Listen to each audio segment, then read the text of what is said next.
plenty of room around the Connecting Caregivers table for new listeners and our regular listeners. Whether you listen to us when we're live on radio or on Facebook or on YouTube or the recordings, we just want to be as available as we can and try to bring as much good information to you as we can.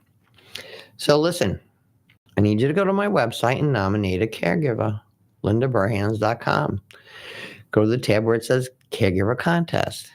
It'll take you 3 minutes, maybe 3 minutes, maybe less, to fill out the form. And every single person that gets nominated for the Caregiver Contest receives a gift from me. And then every quarter, we pick one name out of the hat because everyone is a winner to us. So it's just one name we just pick out of the hat. And they get a wonderful basket with respite care and a massage and a facial and a haircut and gift cards and a whole bunch of really good stuff. But the thing is, the caregiver is just so delighted that someone paid attention to them, that somebody cared about them. Because we get in the habit when someone's taking care of someone, we ask them how the person is that they're caring for, and we forget to ask them how they're doing. And remember, they're the ones taking care of this person, and they need help along the way.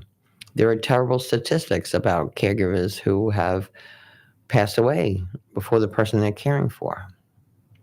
Like I always say, your caregiving journey can be the most horrific experience in your life, or it can be close to beautiful, depending on how you handle it. So, anytime you can get into a conference, a support group, a workshop, you're going to learn. So I learn something all the time, and I've been doing this for 15 years because new things come out, and people have different ideas. And some people are just so darn clever. So darn clever. You know, I don't know if you, a lot of you may not know how I started on this journey, but I took care of my mom. My mom was diagnosed with stage 4 colon cancer, and that's what we were dwelling on.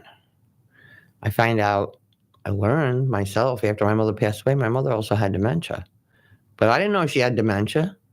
She was always kind of like a little bit goofy, my mom, and she was taking different medications. And she had done some chemo. So I thought, oh my goodness. So my mom was diagnosed with stage 4 colon cancer not long after she moved to Florida, when we were supposed to be on the adventure of our lives.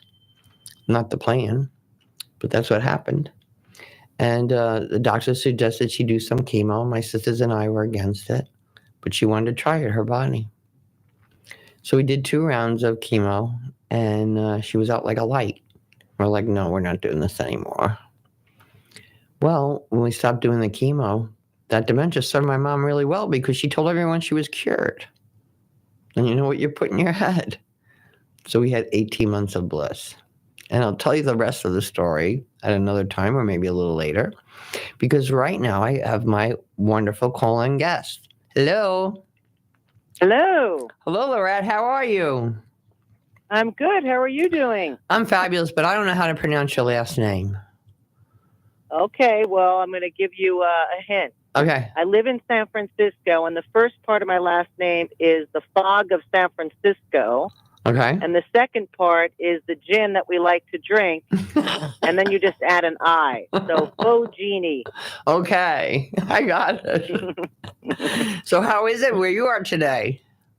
Well, it's beautiful. I decided to take this call, drive down to what we call Chrissy Field, and I am looking directly at the Golden Gate Bridge. Oh, how nice. So, yeah. How nice.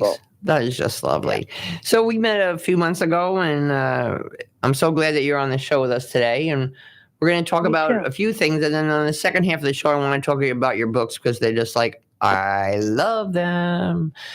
So let's start out with... how did you enter the field of elder care? Well, it's funny. I was working for a while in a completely different field, and I wanted to do something more meaningful. So I was thinking about either working with youth or working with older adults. And I decided to volunteer in both areas and kind of figure out which appealed to me more. Yeah. So I became a mentor for middle school children that were living, most of them in homeless shelters. And then I also volunteered with my son, who was about 2 years old at the time, and we did a visiting grandparent program where we went into a hospital and visited with two older women. And I love both of them. And the getting into the field kind of fell in my lap because my neighbor bought a franchise for home care. I didn't even know home care existed. Mm-hmm. And so that was about 18 years ago. And she asked me to join. And it's ever since then, I've just been in this field and love it. And still talking to my mentors, actually, who are now in their 30s. But it's been a great journey. And what a great thing for him to do that volunteer work with you at such a young age. Yeah, it was wonderful. And everybody loves kids. They do. They love kids and puppies. Yeah, when my mom lived in a senior community, I would bring my granddaughter there. My granddaughter was like 4, and she'd be dressed up in her princess dress or whatever. And we would just walk in the dining room. Everyone would stop. Everybody just wanted to see the little girl. And I have a puppy now. Well, he's 16 months old, Charlie. Mm-hmm. And occasionally I take him into some dementia places. And once again, everybody just perks up. Yeah. So it's fabulous. Amazing. It's language of love, right? Yeah. Yeah, and just so natural. Yeah. Yeah. So what are your biggest concerns, or what are the biggest concerns for families that you find? Well, I'm actually really surprised at how many families are just not prepared. They don't want to have conversations. No. And what I find is they wait until crisis. It's critical. Yeah, and then no one wants to talk about it because it's, death may be at the door, and that's the last time someone wants to talk about it. And then I also think that a lot of times families are not realistic. They think it's going to be very easy just to find a wonderful caregiver that's going to go in their home every for 2 day, hours a day, same person. Every day. Exactly. And I think so, when I was in home care for all those years, I saw hundreds. I mean, I must have seen, I don't know, maybe 800 families. I think I tried to count once.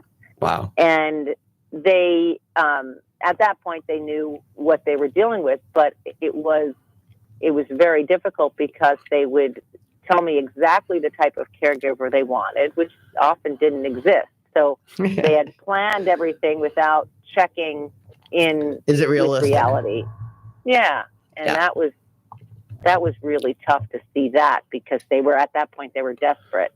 Yeah. So I think having the conversation beforehand and prepare, knowing what you have to prepare, and then also being unrealistic at what it's going to be like to put that kind of a care in place was things that really... You know what it is? We're living so much longer than we ever did.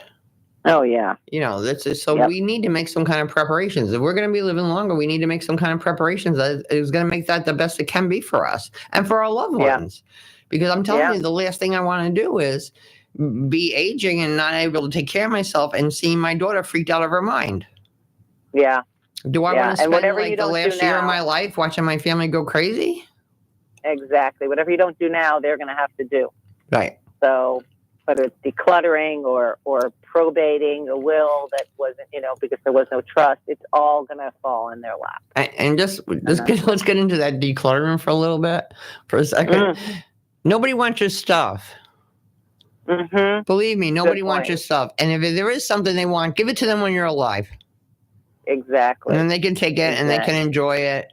It's I do a lot of support groups, and if I have a man in my support group and his wife passes away, I get this call all the time. Linda, do you like Hummels?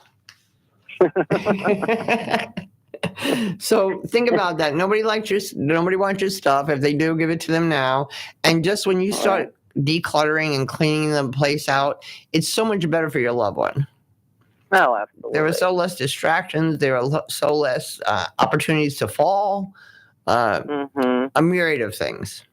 Yeah, and it's hard to make those decisions, too, because when you're at the point where your loved one has passed away and you're looking at boxes and boxes of things, you're already emotional. Yep. And then you have to decide whether to keep photos and letters and books and tchotchkes, as my mother likes to call them. Exactly.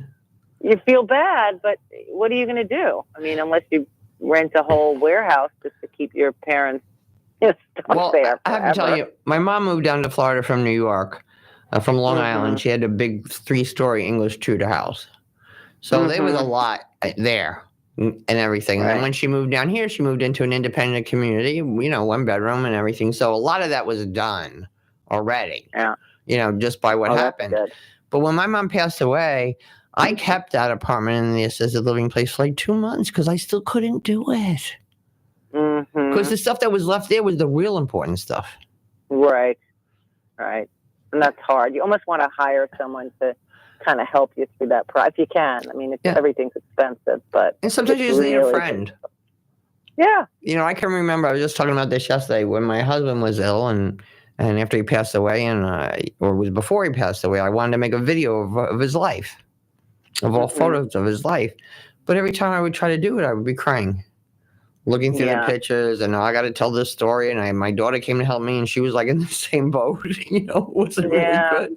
And finally, my best friend Lynn came over, and she goes, "That's it, 15 minutes per album, no stories. Pick the pictures." But I needed that. Yeah. I really it's hard. It's hard after to look at that. My brother can't even. I did a lot of posting about my mom. I had a Facebook page for her before she passed, telling her story. I was trying to tell her story from her words. Right. And of course I was her ghostwriter. But after she passed, my brother just couldn't see. He was very close. He's a caregiver hero that we'll talk about later. But he just couldn't see those pictures anymore. They were too painful. Yeah, everybody. So doing it before, he could. Yeah, and everybody reacts differently. Some people look at those pictures and it's joyous for them. Yeah. Other people, I had somebody interview my mother the last 6 months of her life. And my sister was visiting here yesterday from Maine. And there's 9 CDs of my mother. One on her face, one on that. It's so fabulous. And so we're driving and I just stuck one in the car. And all of a sudden she started crying. She goes, "I haven't heard Mommy's voice in a long time." And it was just so nice. And to hear my mother laugh. It was fabulous. All right, so let's talk a little bit about long-distance family caregivers. Yeah. That's my ballywick. Yeah. So I was a long-distance caregiver, and I still am for my sister. I have a sister with some special needs. And I think, I talk to a lot of long-distance caregivers. They call me from, they live in New York. I'm from New York also, Long Island as well. And they would, they're so frustrated because they're not there. And they swoop in. Swoop in. That's it. Swoop in. Swoop out. Doesn't work. So I think it's really hard. It's hard for everyone. It's hard for the long-distance caregiver. It's hard for the people that are on, boots on ground. It's hard for the person that's, doesn't want you to go away. So, I think I had prepared for this from my own experience because I saw so many people do it. Right. And I think, for me, the biggest lesson I learned was, first of all, you can't do it all. There may be a time in your life you can't do more than just swoop in, or you can't even swoop in because it's expensive, right? It's really expensive. Well, you might have a family you're taking care of and everything else. You're taking or a job that you just can't leave, or financial issues. This whole myriad of things. But I think the one thing we can all do across the board is appreciate the people that are boots on ground. So, and it's the little things that count. It's writing them a card. It's calling them. It's sending them a gift certificate to Dunkin' Donuts because you appreciate everything they're doing for your loved one. Yep. I think that's the great equalizer, just understanding that oftentimes they just want appreciation. They may be resentful that you're not here, but just to be appreciated is huge, and you can do it in so many small ways. You know what the thing is, Laurette, you know the story. So you're a long-distance caregiver, and you call up Mom, and Mom's like, "Everything is great. We're good. Everything's fine." Right. She's not going to tell you Dad didn't poo in 3 days. She's not going to tell you that she fell down and her leg is all bruised. Yeah. And then when you do say you're going to come to visit, they can really spruce up. They'll get some stuff in the refrigerator. They might even have a cleaning person come in. And they can maybe fake it for a day or two. Right. So I want caregivers, long distance caregivers. I want you to go and visit them unexpectedly. Number one. Mm-hmm. Number two, stay more than 2 days. Mm-hmm. And I say, the first thing I want you to do is talk to their neighbors or their friends at church. Right. Because they're going to tell you what's going on. Yeah. I remember one of my caregivers absolutely. went and visited her mother, and she went and she talked to the neighbor, and the neighbor said, "Oh my goodness, we were so worried when the ambulance came and took her away 2 weeks ago." Oh, they didn't know anything about that.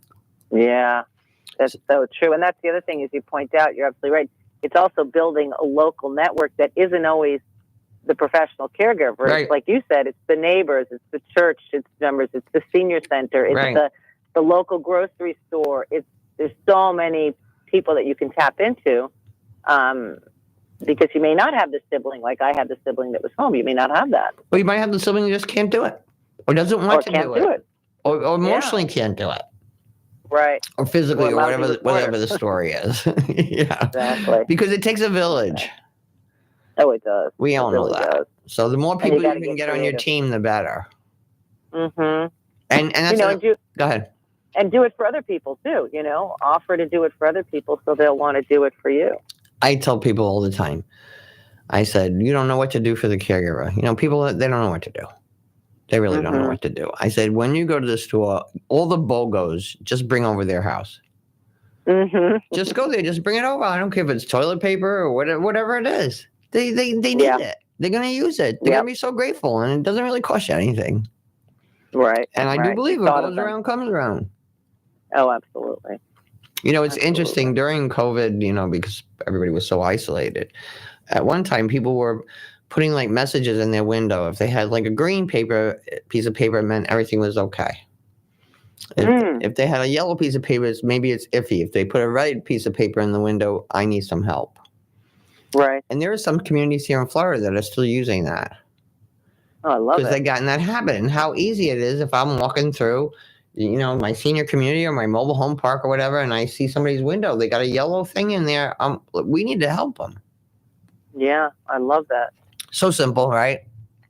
Mm-hmm. So simple. Because like I say, we want to help people, and when we know better, we can do better. Yeah. Yeah, I love that idea. Yeah, it's good. So right now we're going to hear from our wonderful partners, because Laurette, if we don't hear from them, you don't hear from me. So don't go away. We'll be right back. Okay. All right. I'm here. All righty. This is the Tan Talk Radio Network. Arden Courts is not just a place to live. It's a place to call home. Residential living combined with quality caregiving. This is the philosophy behind Arden Courts. Communities created exclusively for individuals with Alzheimer's disease and related dementia who would benefit from a safe and structured environment. For additional information about any of the unique services Arden Courts provides, call 888-478-2410 to locate a community nearest you. Inquire about our educational seminars, resource library, or support groups, or simply feel free to ask questions you may have about Alzheimer's and related dementias. At Arden Courts, we know, we understand, and we can help because memory care is all we do. Remember, call 888-478-2410 for additional information about any of the unique services Arden Courts provides.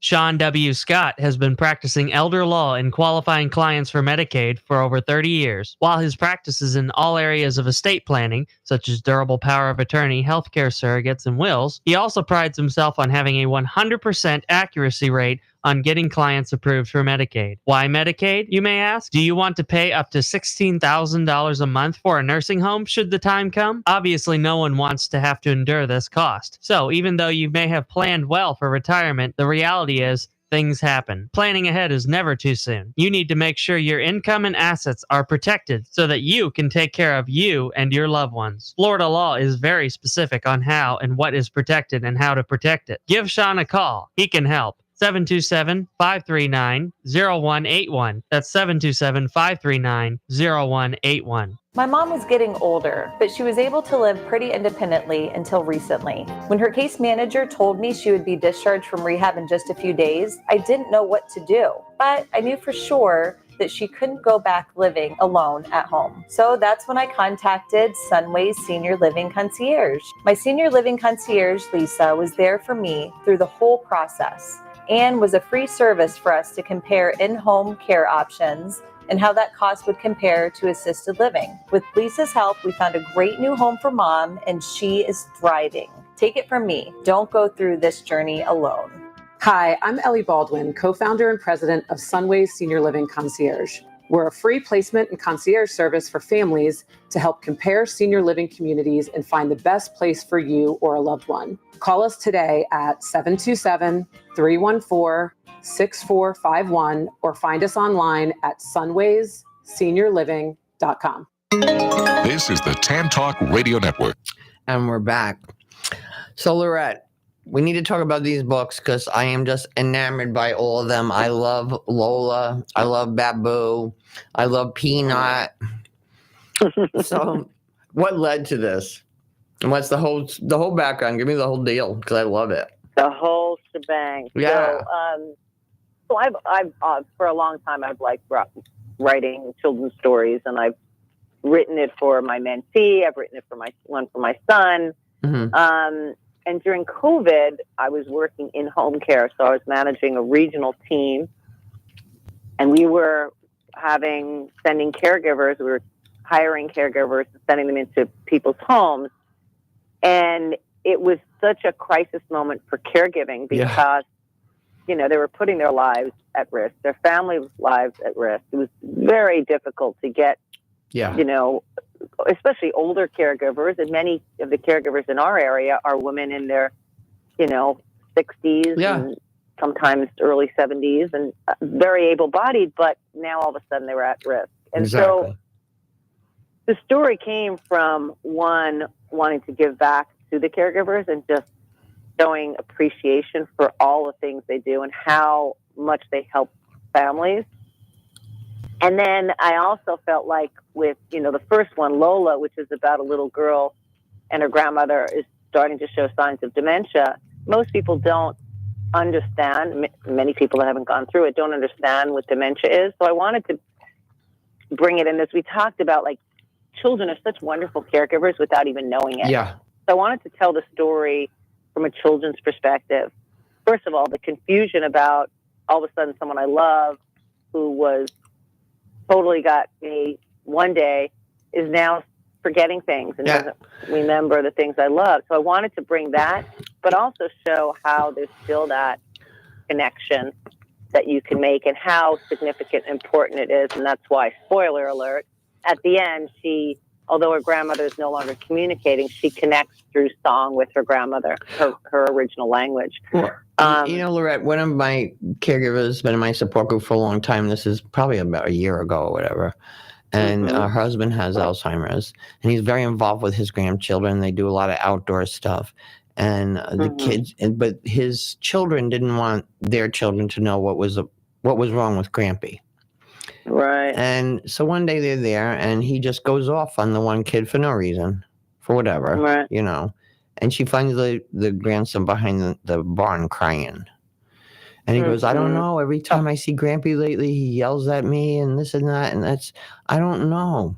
And so his grandmother said, well, I have to tell you, Grampy has a disease, and your parents are going to tell you all about it tonight.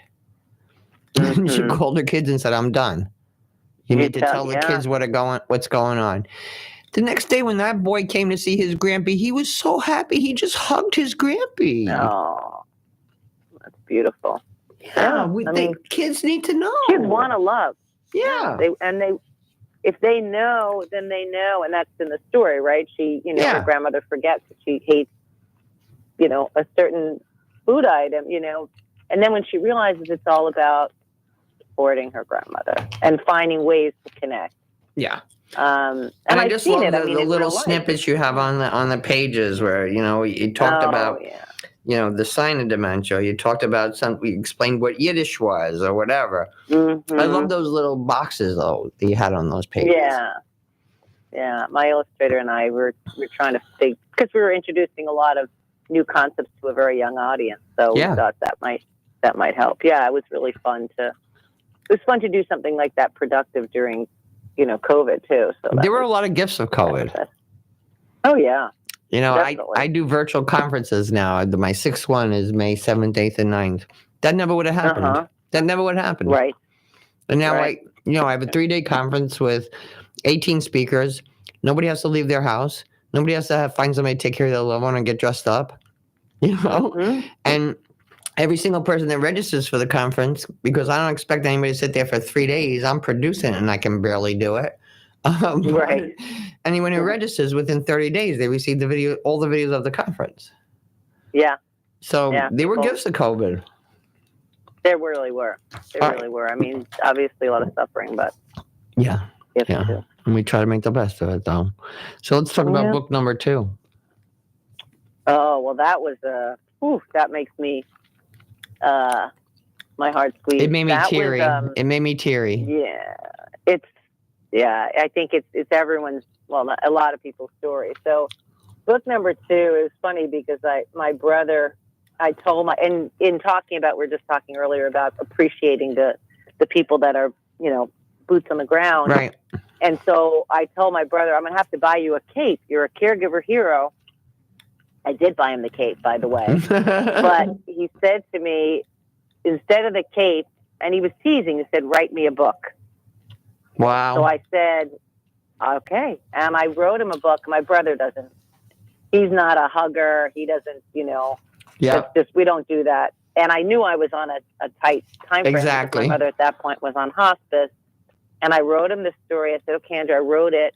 And we were in the garage. We were doing something in the garage, and he sat on a little box. And I was reading it, and I looked up, and I see him with his bending down, crying.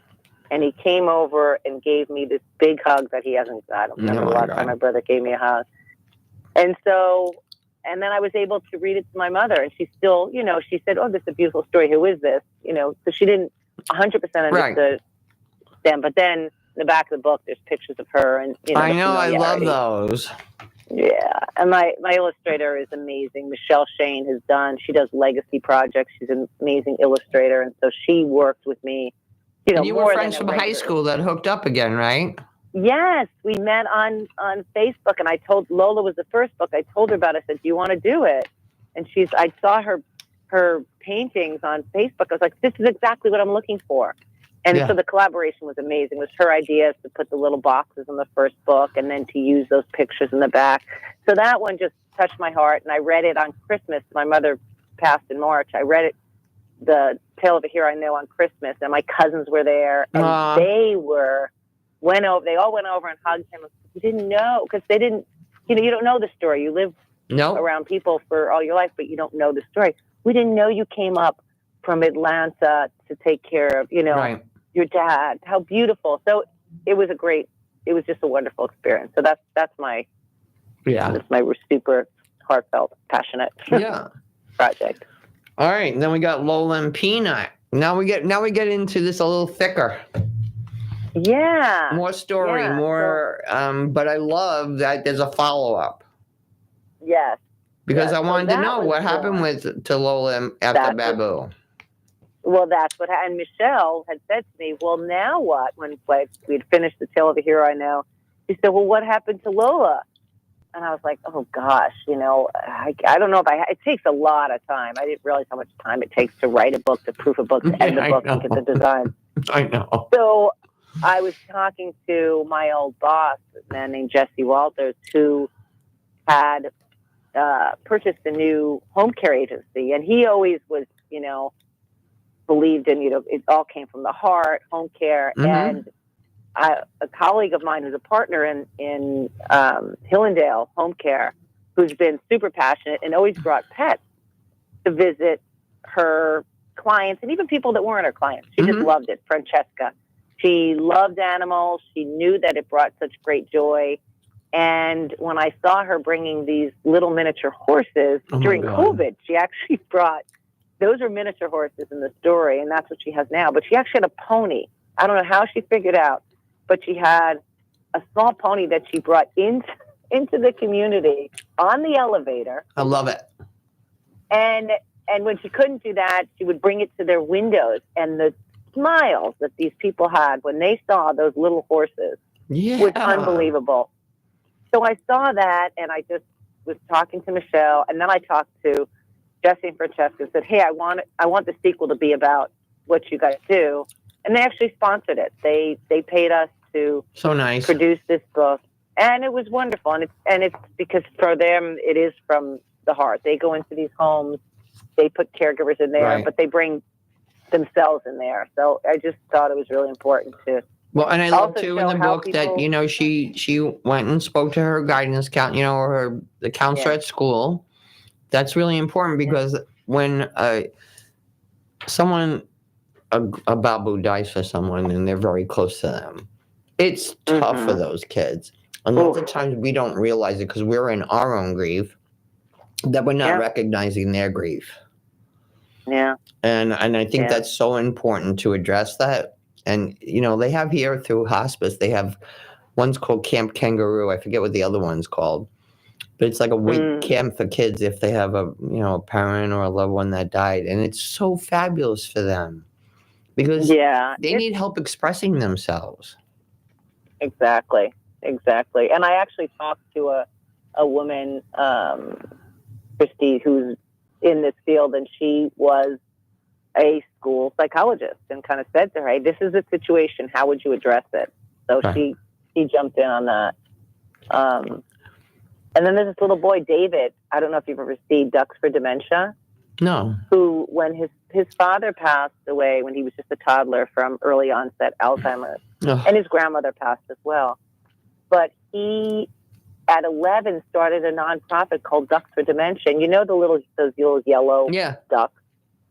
He raises money. He raises money, buys ducks, sends them to assisted living communities, dementia units in particular, across the U.S. and actually in Canada too. And then he also gives money to the Alzheimer's Association. And he inspired me as well. I was like, look at this guy who what he can lost do. his father and his child. What he can do, and he does it with a big smile. Ducks for Dementia. I follow him. He sends me ducks. I'm gonna have to hook up with him. He's so sweet. Him and his mother kind of. When I broke my arm, they sent me a stuffed animal. Get well soon. They sent me a duck blanket. They're just. But you know, he's 11 years old, so he's actually the same age as Lola in the last book. So it happens. It's real. I have an 11-year-old grandson. I get it. It's and he's in it knee thick because of me. With everything I do, and they understand, and he asks questions. And it's funny. My one grandson, he's 20, and when he comes by the house with his friends, and I go to them, okay, boys, take out your phone, subscribe to my YouTube channel. I go, watch my blooper video. I go, and then watch some of those other videos because you boys are going to be taking care of me one day. And they're like, But a few weeks later, I saw one of his friends in the supermarket, and he said, Grandma, I thought that was kind of a joke about your YouTube channel and everything, but I went and looked at it. And I showed it to my grandpa, and it's helping him with my grandma. Aww. Okay. Touching life, yeah. Okay. We need to talk about it. Yeah. We need to talk about it. I mean, like I said, we're living so much longer, and we need to acknowledge our caregivers, our family caregivers, our professional caregivers. Mm-hmm. A friend of mine, Jessie Brown, her dad was in a memory community. And one day they called her from the community, and they said, he's really agitated. We don't know what to do. We don't know what he wants. We can't. Can you come? So she goes, and she gets there. And when she gets there, she knows right away her dad's trying to start a softball team. Her dad was a coach for 25 years. Her dad was in the Super Bowl. He was a Super Bowl champ. Well, when you move into a community or something, or even when someone gets a new client, many times that first team reads everything, but not so much after that. Yeah. So she said, well, what can I do about this? So what she did is she created a QR code for her dad. And in it tells who he was, shows him a little Super Bowl thing. That's great. Yeah, it's just like, 30 seconds, let's say. Then there's another little video when he was still verbal. She said, chocolate ice cream. He said, no. Strawberry, yes. He gave his preferences. And at the end, she said, if my father is really agitated and all else fails, Just give him a hot dog with mustard and relish, and he'll be okay. Well, isn't it good to know that? Yeah, Right. I love the QR code idea. Where did you hear this? And then there's a little part after that, and he's got like 7 kids, and it's like, "Hi, my name is Linda. I'm the oldest. I live in Florida, and I'm Dad's favorite." Oh. So she put the QR code on his door of his room, and she put a note and said, "Anybody that watches this video, I'll buy them a Starbucks coffee." And every single smart. person in that community did it for a coffee. Yeah, she probably bought a lot of coffee. Yep. And everybody was saying to her dad, "You were in the Super Bowl, blah, blah, blah, blah, blah, blah, blah, blah." Well, then she went one step further, and she made a QR code and interviewed the caregivers that are caring for her dad. Oh. And sent that to the rest of her family and say, "This is Mary that takes care of Dad every day, and this is John." Do you know what? You know how good the place is like singing. Everyone is happy. Yeah. They're being acknowledged. Yeah. They're having conversations. Oh, smart. We're getting smarter every day.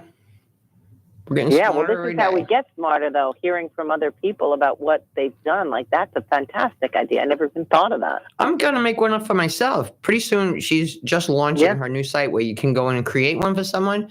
God forbid I get in a car accident tonight and I'm brain dead or whatever. Yeah, yeah. You know, I know there's certain things that I would like to have if I can't speak for myself. Yeah. You should have her on your show and just talk I've had her on my show. I've had her parts of my conferences. I push her everywhere I can go. Yeah. What's the name of her company that she's doing the? Native Technologies. I'll email you all the info. Oh, that's great. Yeah, I love it. Yeah. Yeah. You know, I have to be so grateful for LinkedIn and Facebook and everything because there are fabulous people out there that really want to make a difference in the lives of our seniors. Yeah. You know, I'm lucky to be in this Tampa Bay area where the professionals really do work together because sometimes I go speak in another state and then they're not the same. They're like, "I don't talk to that one. They're stepping on my toes." I'm like, there's plenty of business for all of us, believe me. Well, but especially in Florida, and you know, Florida's huge. Everyone from my hometown used to move down to Florida once they retired. So, well, a lot of New Yorkers. There was a guy that used to do the news when I first moved down here, and he used to do the news, and then he said, and this is the news for the 6th borough of New York. Because everybody moved. It's so funny, you know. They're either here or they're from New York or Canada, Michigan, Ohio, you know. Yeah. But no native. It was really when my mom passed away. I joined a bereavement group through hospice, and it was for women, only for women whose mothers had died. So it was really very interesting. And there was like 14 women in the group, and I think like 10 of us, our mothers were born in Brooklyn.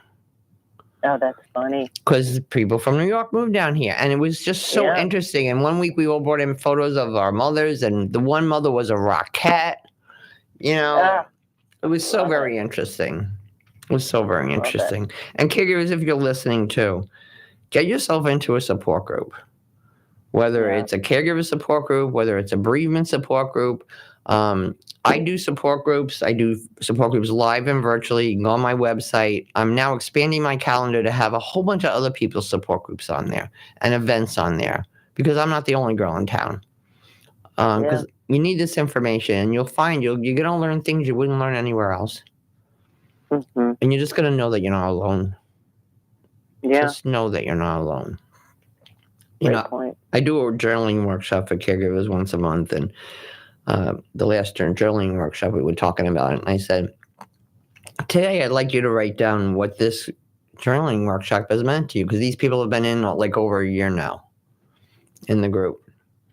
And the biggest thing was, I'm not alone, and I made new friends. I'm not alone, and I made new friends, because if you can make a new friend that's in the same boat as you, that is absolutely wonderful. Yeah. Tell your neighbors, tell your friends in church. Don't be embarrassed about it. Some of the churches now locally around here are starting, you know, like at church, people are stopping going to church because their loved one may be not acting so appropriate. Right. And people are like, well, the last thing I want to do is stop going to church, please. Well, you know how we have Sunday school for kids? How about having Sunday school for our seniors? That's a great idea. You could use the exact same curriculum. And why not? Pretty much. Exactly. And well, there's. Go ahead. No, I was just going to say there's a group out here called Connected Horse that tries to create activities that both people can. They modify it obviously for the person with dementia and then the caregiver, you know, so that they can do something that's together and productive, and everyone understands that there's going to be some challenges around it. And it's okay. Yeah. And it's okay, and everybody gets out. Yeah. You know, it's just like, you know, we have adult daycare. I was recently talking to somebody from the Disney Corporation. Well, when you go to Disney, you could have daycare for your dog. Why can't I have daycare for mom? Right. Why couldn't I bring mom to Disney and she could go have breakfast with us, and then she could go to daycare for a couple hours, and then maybe we'll come back and we'll have a little lunch or whatever. Why not? And just what would that do for big companies too if they had adult daycare on their premises? They have gyms, they have childcare.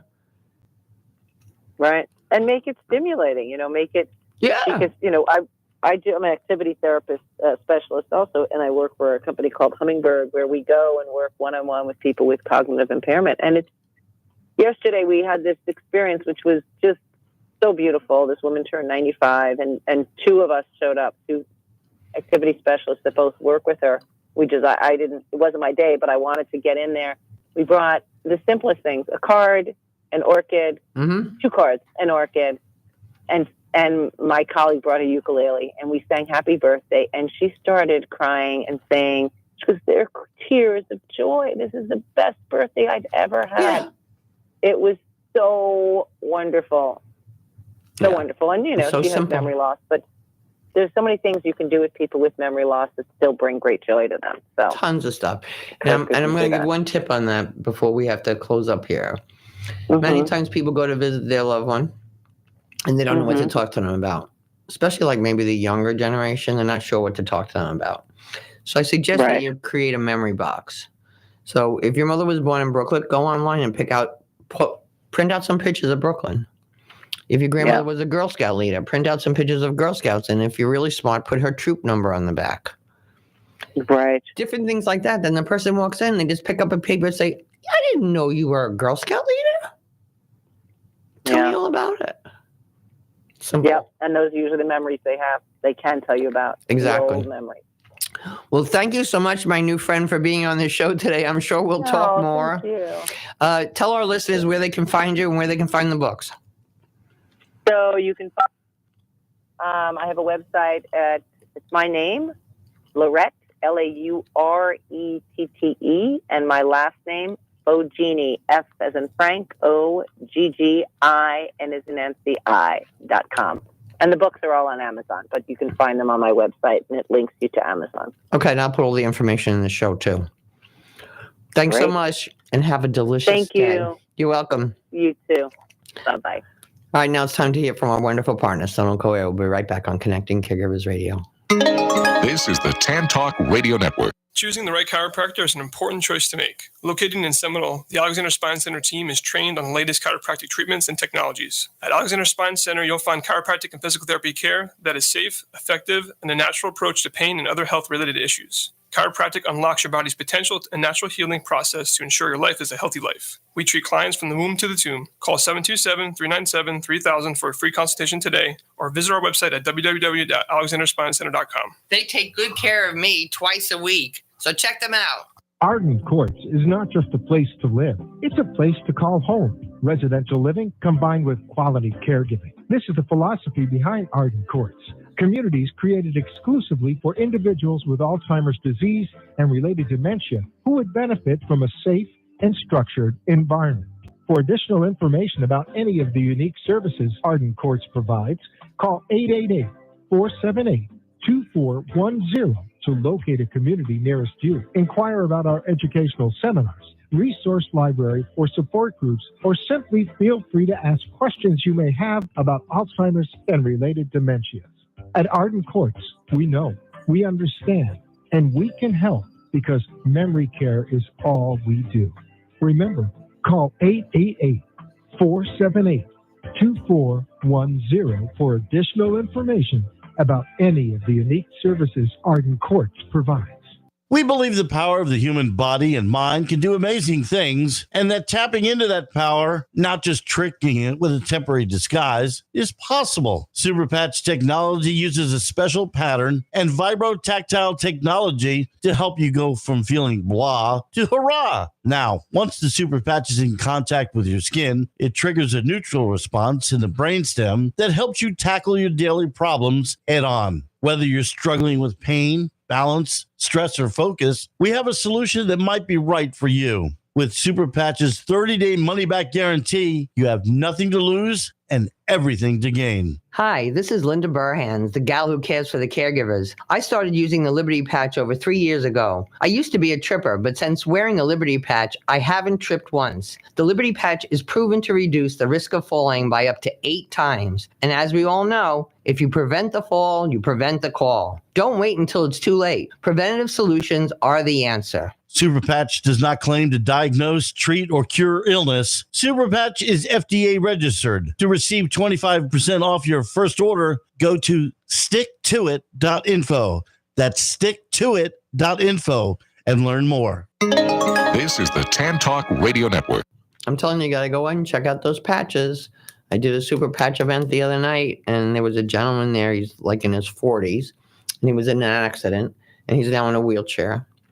And he can stand up a little bit from the wheelchair. And he said at home, he can kind of like walk around going from piece of furniture to piece of furniture. You know how we do that to hold ourselves up? Well, he's been wearing the super patch for a couple of weeks now. And he never could stand up straight. He was like bent over. He's been wearing the super patch for a couple of weeks now. And he can stand up straight. And he can walk around the house without holding on to anything. So that is absolutely amazing. So if you want any more information about it, just ask me. Okay, the next conference is coming up May 7th, 8th, and 9th. Registration at Connecting Caregivers Conference will be open on May 1st, as soon as I get on April 1st, as soon as I get everything down pat. We have Dr. Kate McCarty, dementia coach, back as our keynote speaker, and she is absolutely fabulous. And I'll tell you next week about some of the other speakers. Also, I am doing an event, a speaking engagement at Arden Courts in Seminole on Wednesday, April 10th, 10 a.m. And the title is From Hanging in There to Joyful and Grateful, because you know that's me. We're going to do some expressions of gratitude, journaling, caregiving with empathy, and most important, how we find the joy in the journey. And there'll be lunch there. So if you're interested, you need to call up an RCP because they can only fit so many people in their building. And the number is 727-517-7800. That's Wednesday, April 10th. I'd love to meet you guys. Also, Sages Theater has a whole bunch of new shows going on. They're getting so popular, it's almost too much for me to list. But you can go to sagestheater.org and find out all about that information. And one more time, if you're in this local area and you need incontinence supplies and you have you're not really able to afford them, you can go to Diapers for Dignity. And their number is 727-539-7550. Thanks so much for being with me today. You know how much I appreciate you. Tune in next week for another wonderful show. Remember, God loves you all the time, and have a delicious day.